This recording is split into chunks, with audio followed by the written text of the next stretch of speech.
Got some 250R updates. Just got me LED intake. Best thing ever, man.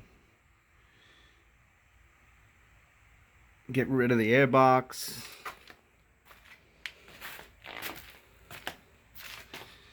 Thing is sweet. Arlan does a really nice job on these.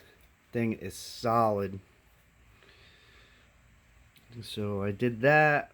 I just ordered some RTC front reservoir mounts. So get those things going and put them on rezzie mounts. The only thing I gotta fix is this guy. I'm looking at Nelson's got one for pre-order, billet one, so I might do that.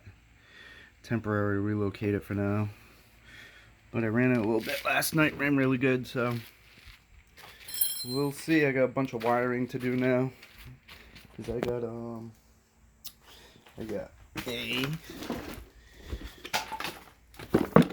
a tail light I used to run. Pretty good, so